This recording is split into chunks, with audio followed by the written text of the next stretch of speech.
여러분, 하나님의 마음을 알고 우리를 호명해 주시는 그분의 은혜 앞에 믿음으로 응답하는, 나에게 맡겨주신 사명, 그 거룩한 사명, 그 선한 사명을 감당할 능력도 주시고 돕는 사람도 붙여주신다고 하는 믿음, 이것 가지고 거칠고 어려운 삶이라도 능히 뚫고 지나가신, 힘있게 주의 손 붙잡고 넘어가시는 저와 여러분들 되기를 바랍니다.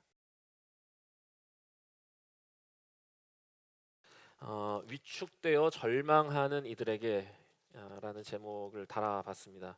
어, 어릴 적에 기도원에 대한 이야기를 많이 듣고 자랐습니다. 설교 시간에 정말 신나게 들었던 옛날 얘기 같았습니다.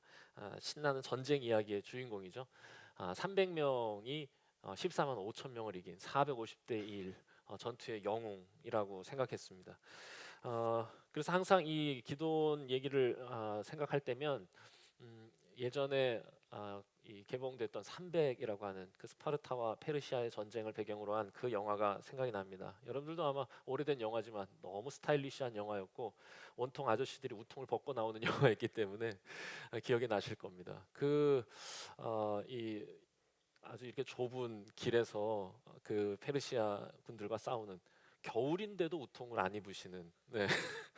네, 독특한 분들이셨어요. 어마어마한 근육, 두려움을 모르는 짐승남. 그래서 기드온 그리고 그의 300용사 생각하면 이제 그런 느낌인데, 기도를 제가 알게 될수록, 성경을 읽을수록 머릿속에 그렸던 이제 그런 기도는 없다는 것에 살짝 실망했습니다. 이게 뭔가 멋지게 수염을 기르고 목소리는 굵게 나오고 뭔가 탄력 있는 검은 피부에 터질 듯한 근육, 뭐 이런 이미지인데, 오히려 우리가 이제 말씀을 읽으면서 마주하게 될 기도는 그 정반대의 사람입니다. 힘을 쓰는 사람이기보다는 머리를 쓰는 사람입니다. 어, 굉장히 용기 있는 사람이기보다는 소심한 사람입니다. 남자답다기보다는 여성스러운 면이 없지 않아 보이는, 그러니 우리가 생각한 그 영웅 사사의 모습은 성경에 찾을 수 없다는 것에 당황하고 놀랄 쯤, 그때 하나님께서 제 머리에 생각을 스쳐가게 하셨어요. 뭐냐 하면, 아, 내가 성경을 잘 몰랐다. 그리고 내가 성경을 읽는 관심이 잘못됐다는 걸 이렇게 싹 스쳐가게 하셨어요. 내가 잘못했다. 내가 성경을 통해서 영웅을 찾으려 했던 것 같다. 하나님을 찾으려 하지 않고. 이제 그 생각이 문득 든 겁니다. 실제로 이 사사기에 나오는 이야기들은요, 기도원을 보는 게 아니라 그를 사용하신 하나님을 보기를 하나님이 원하시는 것이에요. 그러니 이 말씀 속에서는 분명히 하나님이 행하신 일이라고 말하는데, 자꾸 굳이 우리는 그걸 기도원의 승리로 여기려고 한다는 게 우리의 문제라고 할 수 있습니다. 그래가지고는 성경에 없는, 그러니까 성경에는 그런 기도는 없어요. 그런데 내가 바라는 어떤 정체불명의 영웅을 만들고 내가 그런 기도원이 되게 해달라고 기도하는 경우도 나타나게 되는 거죠. 그냥 내 마음입니다. 이렇게 생각하는 이유를 제가 두 가지 한번 생각해 봤습니다. 하나는 이건 뭐 당연하겠죠. 성경을 읽지 않기 때문입니다. 성경을 잘 모르기 때문이고, 두 번째는 하나님을 믿지 않기 때문은 아닐까. 정말로 하나님을 믿으면 하나님께 관심이 가게 되는 겁니다. 왜냐하면 그분을 의지할 마음이 생기니 그분이 행하신 일에 관심이 가는 거죠. 얼마나 대단한 사람인가라고 하는 것보다 하나님의 마음, 그 일을 이룬 사람이 아니라 그를 사용하신 하나님께 관심을 갖게 되는 거. 자, 그래서 저는 오늘부터 여러분들에게 기도원에 대해서 3주간 말씀을 전할 겁니다. 너무 기쁩니다. 기도원을 소개할 수 있었어요. 대신 기드온이 어떤 사람인지 분석하는 데에 시간을 많이 할애하진 않겠습니다. 기드온이라도 사용하신 하나님의 마음을 읽는 데에 더 집중해 보려고 그럽니다. 사사의 위대함보다 하나님의 열심을 발견하는 시간 되셨으면 좋겠습니다. 자, 오늘 말씀으로 들어와 보시죠. 자, 오늘 말씀은 미디안에게 고통당하는 이스라엘에게 한 선지자를 먼저 보내셔가지고 하나님의 마음을 전달하는 부분으로 시작하고 있습니다. 자, 하나님이 이번에는 이스라엘이 또 악을 행했는데 그때 미디안이라고 하는 회초리를 드셨습니다. 좀 많이 아픈 회초리였던 것 같습니다. 이전에는 없었는데 이 전에는 뭐 구산 리사다임, 뭐 하솔, 뭐 가나안 왕, 뭐 이런 사람들이 이제 이 괴롭혔잖아요. 얼마나 괴롭혔는지에 대한 언급이 별로 없었는데요. 굳이 미디안에 대해서는 자세하게 얘기를 해요. 정말 시도 때도 없이 쳐들어오는 7년간 시도 때도 없이 쳐들어오는, 이게 조공을 받으려고 쳐들어오는 게 아니고요. 그냥 아무 때나 들어와서 그냥 다 약탈해가는 묻지마 강도단 수준입니다. 본래 조공을 받으려면 추수 때 와서 추수한 것의 절반을 내라 이렇게 얘기할 수 있지 않겠습니까? 그런데 이 미디안은요 파종 때도 옵니다. 6개월 간격으로 갑자기 찾아와가지고 막 가져가고 그냥 다 약탈하고 나귀고 뭐 미리고 다 가져가요. 얼마나 두려웠는지 우리가 읽진 않았는데 6장 앞부분에 이렇게 소개돼 있어요. 뭐라고 돼 있냐? 이 미디안을 피하기 위해서 이스라엘은 산과 절벽에 동굴을 파서 숨어들었답니다. 너무 무서운 거예요. 이건 완전 야만족. 그래가지고는 이렇게 절벽에 동굴 파고 거기에다 사다리 놓고는 거기 막 올라가서 거기 숨어 살 정도였어요. 이게 무슨 얘기냐? 미디안이 와가지고 다 이걸 약탈해 가죠. 그러면 미디안이 온다는 소식 들으면 사다리 갖고 올라와가지고 그 들어간 다음에 사다리를 이렇게 쳐버리는 겁니다. 못 올라오게. 그러니 생명은 유지하겠지만 여러분 얼마나 마음이 아팠겠어요. 왜냐? 위에서 가져가는 걸 지켜보고 있어야 되는 겁니다. 1년간 고생한 그 소산을 다 가져가, 나귀고 뭐고 다 가져가는 걸 이러고 지켜보고 있어야 하는, 너무 힘들어서 견디다 못해 이스라엘이 하나님께 부르짖습니다. 살려주세요. 살려주세요 하나님. 자, 그때 선지자를 보내셔서 이렇게 말씀하시는 거, 그게 오늘 성경에 나와 있는 겁니다. 이게 사사를 보내서 구원하시기 전에 먼저 선지자를 보내서 꼭 짚고 넘어가야 할 게 있으셨던 거예요. 이거는 일단 짚고 넘어가자. 그러면서 회초리를 드신 이유, 이 아픈 회초리를 드신 이유를 이 선지자를 통해서 전해주시는 장면이 오늘 우리가 읽은 말씀 8절에서 10절입니다. 자, 우리가 한번 한 목소리로 읽어보도록 하겠습니다. 자, 8절에서 10절까지 한 목소리 읽겠습니다. 자, 시작. 여호와께서 이스라엘 자손에게 한 선지자를 보내시니 그가 그들에게 이르되 여호와께서 이같이 말씀하시기를 이스라엘의 하나님, 내가 너희를 애굽에서 인도하여 내며 너희를 그 종되었던 집에서 나오게 하여 애굽 사람의 손과 너희를 학대하는 모든 자의 손에서 너희를 건져내고 그들을 너희 앞에서 쫓아내고 그 땅을 너희에게 주었으며 내가 또 너희에게 이르기를 나는 너희의 하나님 여호와이니 너희가 거주하는 아모리 사람 땅의 신들을 두려워하지 말라 하였으나 너희가 내 목소리를 듣지 아니하였느니라 하셨다 하니라. 자, 선지자가 와서 뭐라고 얘기를 하는 거냐?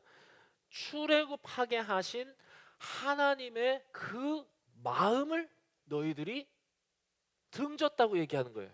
너희들이 그것을 떠났다. 이것이 선지자를 통해서 얘기하시는 건데 한 번 더 옛날 얘기하시는 거예요. 옛날 얘기. 다시 말하면 처음 얘기. 근본적인 이야기를 하시는 거예요. 오늘 여기 전하는 말씀을 보세요. 애굽에서 너희를 건져냈고 쫓아냈고 살게 했고 벗어나게 했고 계속 이걸 반복적으로 말씀하세요. 여러분, 출애굽이라고 하는 거, 애굽에서 이스라엘을 해방시켰다고 하는 것의 의미를 하나님이 지금 선지자를 통해서 계속 알려주시고 싶은 건데, 여러분, 출애굽에서 나오게 하신 의미를 이 선지자를 통해 뭐라고 얘기하시는 거냐? 지배받던 곳에서, 억압당하던 곳에서, 착취받던 곳에서 하나님이 건져주시고 살려내주시고 해방시켜주시지 않았나? 여러분, 애굽은요 전제 왕권 국가입니다. 왕이 곧 국가인 나라예요. 그래서 그 관료들과 또 그 체계를 유지시키기 위한 사제들이 지배계층을 이루고 있는 사회. 그래서 다른 사람들은 피지배계층이 되어 억압과 착취를 당하는 사회가 애굽이었던 것입니다. 억압당하고 착취당하는 데서 하나님이 건져주셨다는 거예요. 자, 피지배계층, 억압과 착취를 당한다는 게 여러분 무슨 의미겠습니까? 자기 인생의 결정권을 갖지 못하던 자리에서 하나님이 건져주신 거 아니냐. 왕이 모든 걸 결정하는, 자기 인생의 결정권을 자기가 갖지 못한, 그래서 억압당하고 그래서 착취당할 수 없는 바로 그런 세상에서 하나님이 너희를 건져주셔서 평등한 세상, 아름다운 나라로 서로를 존중하고 진심으로 서로를 존중하고 서로의 아픔에 공감하는 그렇게 사랑으로 이루는 평등한 공동체 이루라고 구원하여 주신 것이 아니냐 이거예요. 그런 거예요, 진짜. 여러분 거기서 구원하셨다고 하는 게 뭐예요? 평등한 공동체 이루라는 거죠. 그걸 위해서 주신 거예요. 서로를 진심으로 사랑하고 서로를 귀히 여기고 서로의 아픔에 공감하고 그 아픔을 서로 덜어주는 방식으로 살아가라는 거예요. 그렇게 살라고 불러주신 거예요. 그런데 너희가 아무리 사람의 신을 섬긴다고 하는 건 뭐냐? 이 자리에서 건져주셔서 그 아름다운 평등 공동체를 이루라고 하신 하나님의 마음을 등졌고 떠났다는 겁니다. 그러니까 악을 행했다는 의미가 이런 거예요. 무정한 사람이 됐다는 거예요. 다른 이의 고통에 공감할 줄 알아야 되는데 남이야 어떻게 되건 말건 자기의 배를 채우기 위해서 살아가는 무정한 사람들이 되었다. 이게 너희의 악이라고 말하는 겁니다. 단지 이방 신을 섬기는 종교적인 의미만 이야기하는 게 아닌 거예요. 오늘 말씀 보세요. 그 근본이요. 여러분 그러고 보면 우리에게도 그렇지 않습니까? 하나님께서 신음하던 우리의 삶에 개입하셔서 바꿔주신 것 그게 뭐냐? 왜 우리가 신음하냐? 제 배만 채우려 살다가 신음한 거예요. 그래서 다른 사람 아프게 했는데 그 사람에게 준 아픔이 나에게로 부메랑처럼 돌아오는 게 이 세상이라는 걸 하나님이 보여주시는 거예요. 징계로, 질책으로, 심판으로. 그래서 우리 안에 오셔서 우리를 바꿔주신 목적이 뭐냐? 함께 사랑하고 함께 귀히 여기고 함께 아픔에 공감하고 그렇게 살아가라는 건데 그렇게 살지 않았다는 거죠. 여기 너희가 내 목소리를 듣지 않았다라고 하는 건 실제로 뭔가 저 환청을 듣지 않았다 이게 아니겠죠. 하나님의 마음을 모른 척했다는 거죠. 하나님이 원하시는 나라 그것을 읽어가는 게 이스라엘의 사명이고 오늘 이스라엘된 우리의 과제입니다. 우리는 추수감사주의를 이제 지키려고 하고 있잖아요. 얼마나 이 말씀 주신 게 감사합니까? 너에게 맡겨주신 사명이 그거라는 거. 모든 사람들이 저마다 자기의 삶의 주인이 되어 사는 세상에 대해서 꿈꾸게 하시는 겁니다. 그 평등한 공동체를 이루며 살아가라고. 자, 이거 못해서 이스라엘에게 심판이 임했다라고 선지자가 얘기하고 있는 겁니다. 자, 이게 하나님의 마음이죠. 자, 그래서 하나님이 자, 이런 세상 다시 세워보라고 먼저 선지자 보낸 다음에 기드온을 사사로 세우시는 장면이 오늘 말씀에 나옵니다. 자, 기드온이 등장하는 게 오늘입니다. 자, 그런데 기드온을 부르시는 장면에서 보여지는 이 기드온의 모습이 좀 우스꽝스럽습니다. 어떻게 하고 있느냐? 겁을 잔뜩 먹은 소심남의 모습이에요. 그 소심남을 부르시는 건데 11절 제가 읽겠습니다.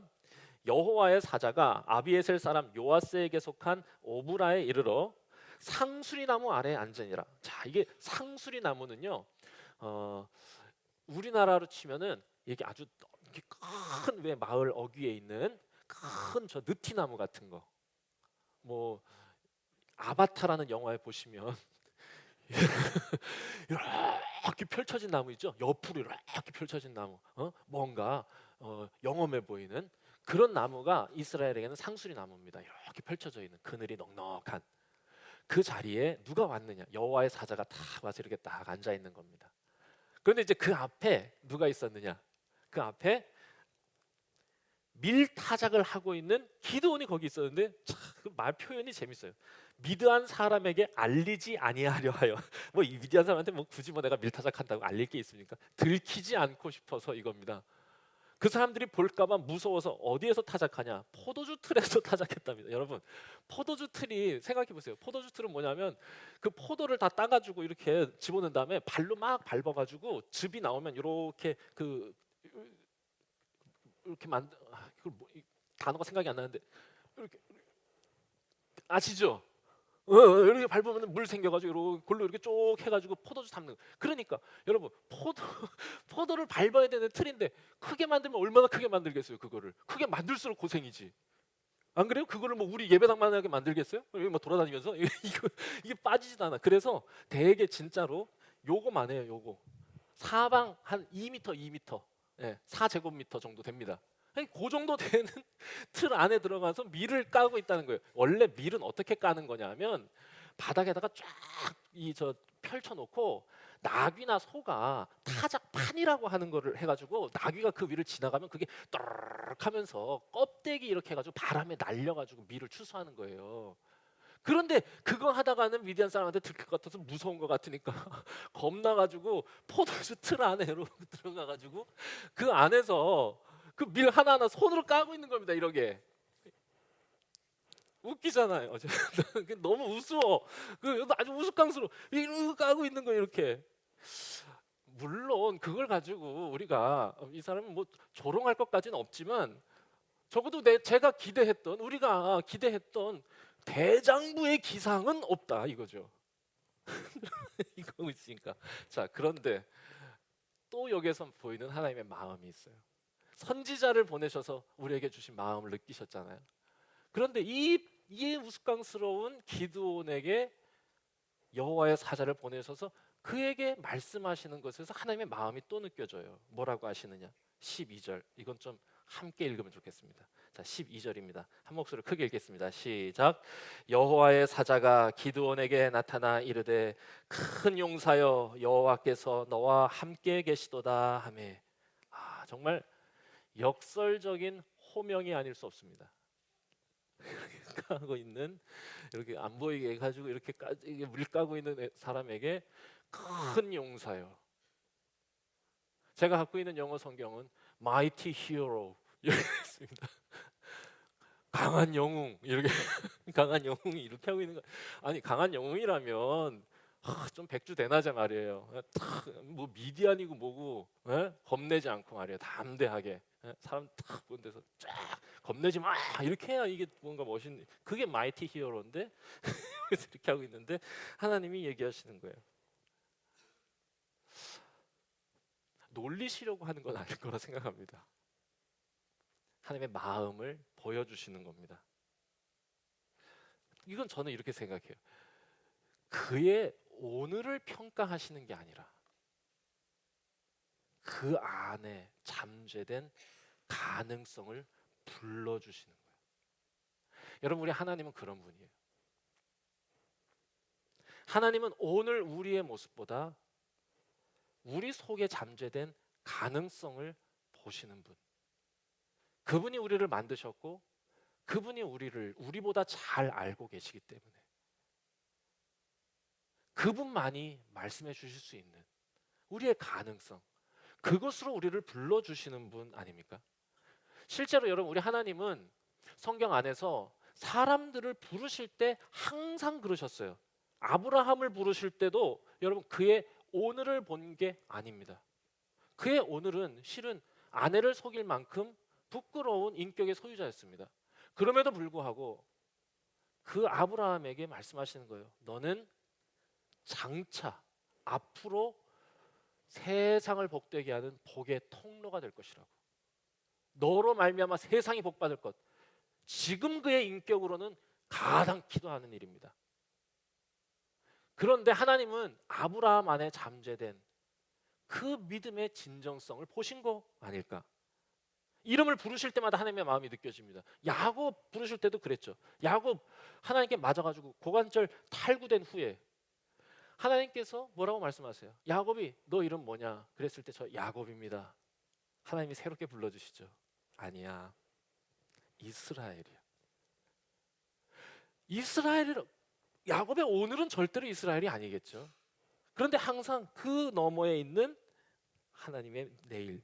예수님께서 베드로를 부르실 때도 너를 내가 장차 개바라 부르겠다. 뽕나무 위에 있는 삭개오를 부르실 때도 그를 이렇게 보시고는 아마 그 이름의 의미를 담아서 불러주신 것 같아요.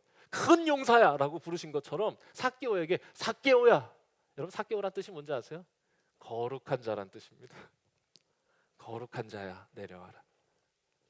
그 이름을 불러주실 때마다 그런 것이죠. 여러분, 누군가가 이렇게 말했습니다. 사과씨 한 알에서 과수원을 보는 것이 믿음이라고요. 그 안에 담긴 가능성을 보는 거.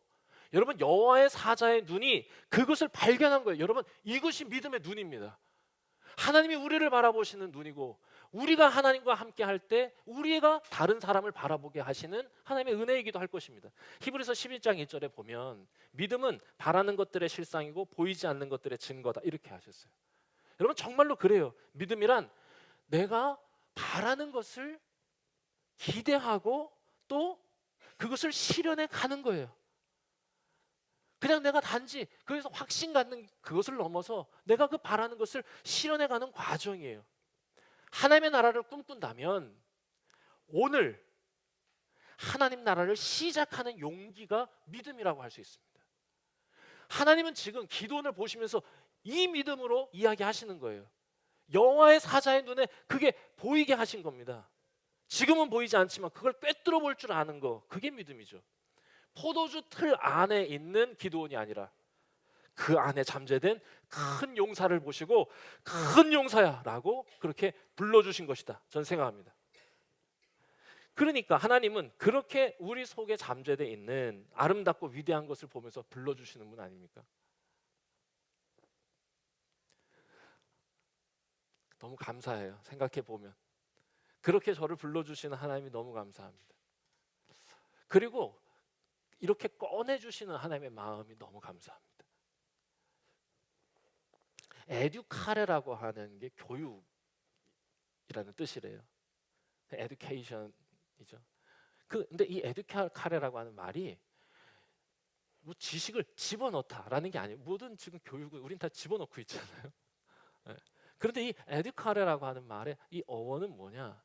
불러서 나오게 하는 거랍니다. 우리 하나님이 지금 기드온에게 에듀카레 하고 계신 거예요. 큰 용사야 라고. 여러분, 왜 이렇게 하는지 아세요? 왜 이렇게 하는지 아세요? 여호와의 사자가 기드온의 잠재된 가능성을 볼 수 있었던 이유가 뭔지 아시냐고요?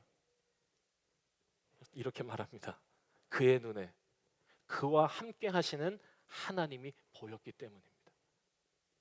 큰 용사여, 여호와께서 너와 함께 계시다. 너 모르는 것 같은데 큰 용사야, 지금 하나님이 네 곁에 계시다 라고 이야기해 주는 거예요. 이것이 그를 용사라고 부르신 이유입니다. 내가 너와 함께 있다. 내가 너와 함께 있다. 하나님의 손을 붙잡고 그와 동행하기 시작할 때 나를 불러주시고 나를 만드신 이가 내 안에 잠재된, 내 속에 심어두신 그 아름답고 위대한 잠재력을 꽃피게 하신다는 거예요. 너 하나님의 손 붙잡으라는 거예요.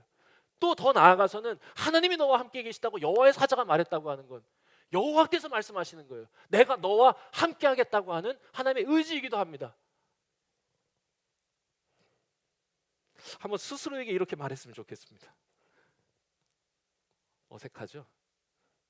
그래도 한번 해보겠습니다. 이렇게 톡톡 두들기면서 크게 너무 하지 마세요. 본인만 들리게 하시면 되는 겁니다. 큰 용사야, 여호와께서 너와 함께 계시도다. 아멘입니다. 아멘입니다.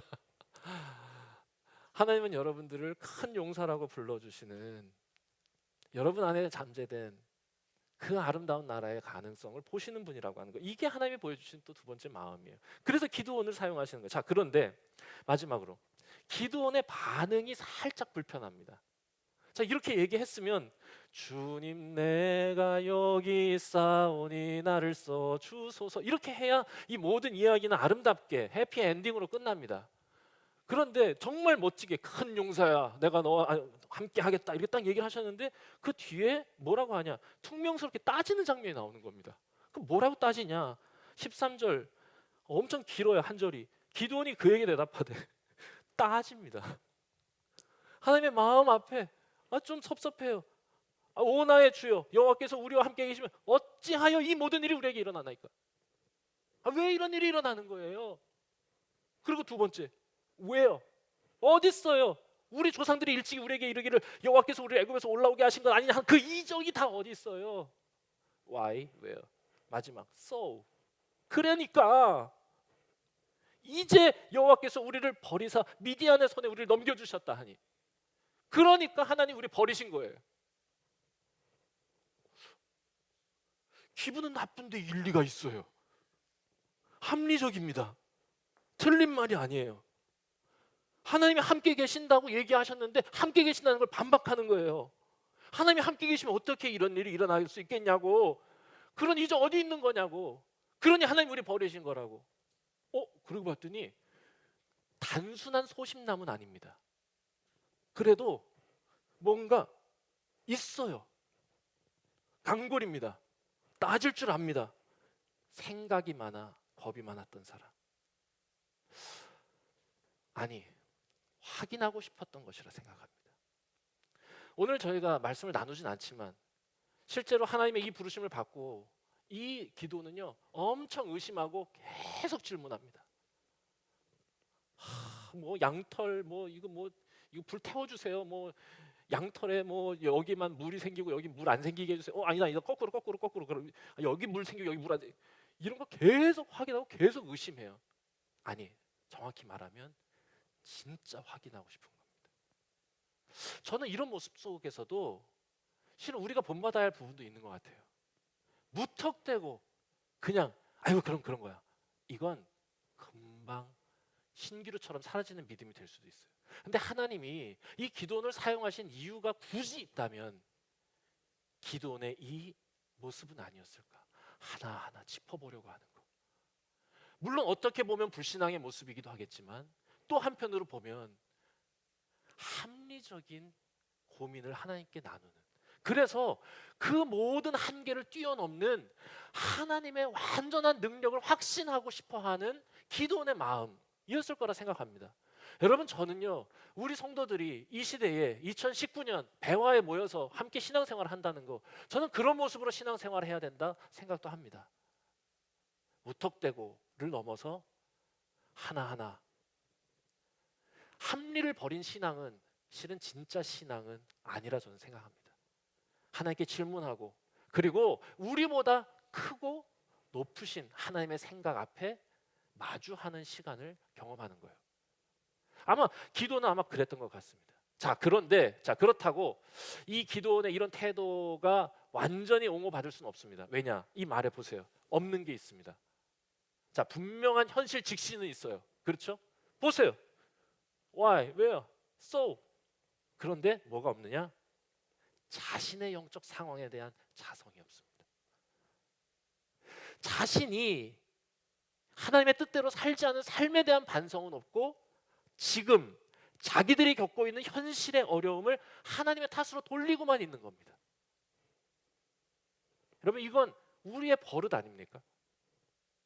하나님 도대체 어떻게 된 거냐고.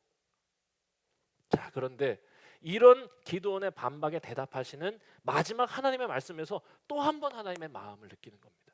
마지막에 이렇게 말씀하세요. 14절입니다. 함께 읽도록 하겠습니다. 시작.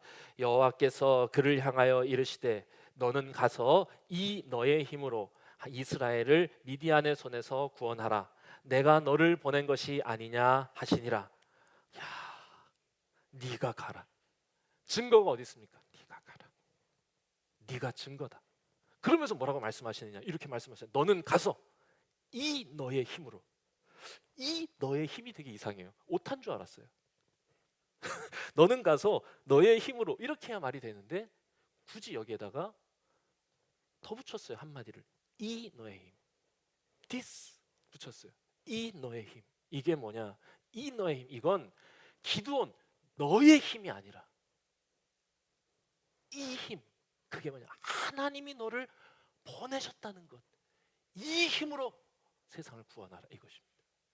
나로부터 발원되는 힘이 아니라 하나님으로부터 공급하시는 그 능력으로 이 일을 감당하라. 여러분, 우리의 힘이라고 하는 거 이 힘입니다. 하나님이 보내셨기에 하나님이 감당할 능력도 주신다는 거예요. 이 너의 힘으로 의지하라고. 이 너의 힘에 대한 믿음을 갖는 거예요. 여러분, 보내신 이가 감당할 능력도 주시는 건 당연한 것 아닙니까? 제가 우리 전도사님들에게 만약에 감당할 능력도 없는데 너무 많은 요구를 제가 전도사님들에게 한다면 그 책임은 누구한테 있는 겁니까? 저한테 있는 거예요.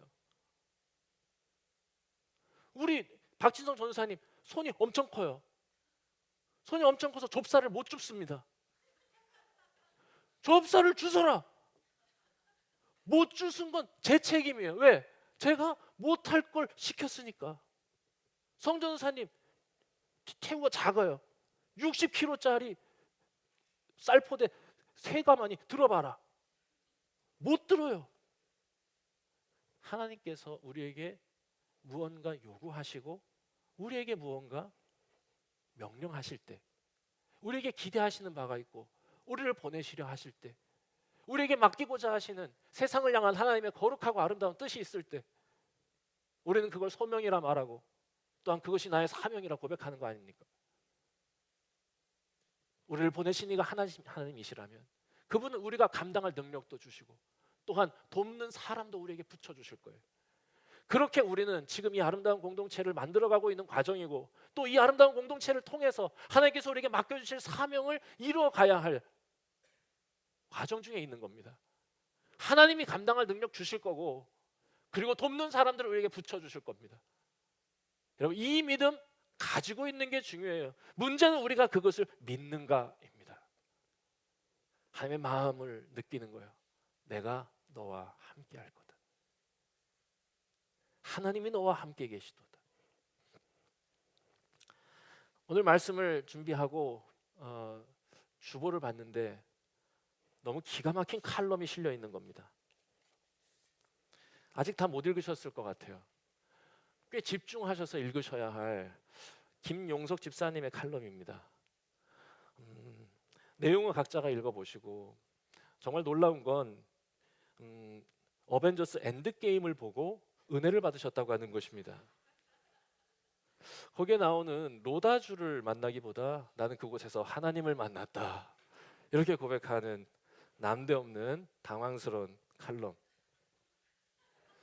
그런데 그 뒤에 있는 이 마지막 문단이 아주, 제가 그냥 읽겠습니다. 그리고 말씀을 정리하겠습니다. 결국 제가 하고 싶었던 말은, 아니 유일하게 할 수 있는 이야기는 그것이었습니다. 과거에 자기에게 찾아간 겁니다. 로다주처럼. 하나님을 모르던 그 시절의 나와 지금의 나, 여전히 미래는 불투명한 것 같고 종종 스스로에게 좌절하지만 반석이신 하나님께서 내 삶을 받쳐주고 계시다. 그렇게 나의 삶은 오늘도 그분 안에서 안전하다는 확신. 앞으로도 살아가는 동안 여러 좋은 일, 나쁜 일들로 인생의 그래프는 오르락내리락 하겠지만 예전처럼 끝없이 떨어지지는 않으리라는 믿음.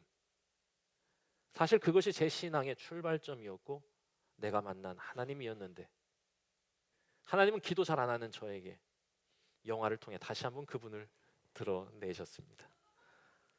이야, 재미와 은혜를 함께 동시에 우리에게 주는 지금의 내가 과거의 나에게 전해주고 싶었던 말은 곧 영원하신 하나님께서 유한한 제게 주시고 싶은 메시지였던 것 같습니다. 괜찮다. 내 삶은 내 안에서 안전하단다. 그러니 걱정하지 말고 더 큰 꿈, 더 가치 있는 일을 위해 살아가려.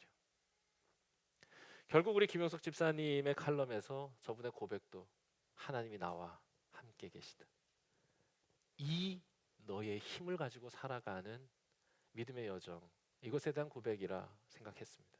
여러분, 하나님의 마음을 알고 우리를 호명해 주시는 그분의 은혜 앞에 믿음으로 응답하는, 나에게 맡겨주신 사명, 그 거룩한 사명, 그 선한 사명을 감당할 능력도 주시고 돕는 사람도 붙여주신다고 하는 믿음, 이것 가지고 거칠고 어려운 삶이라도 능히 뚫고 지나가시는, 힘있게 주의 손 붙잡고 넘어가시는 저와 여러분들 되기를 바랍니다. 같이 기도하겠습니다.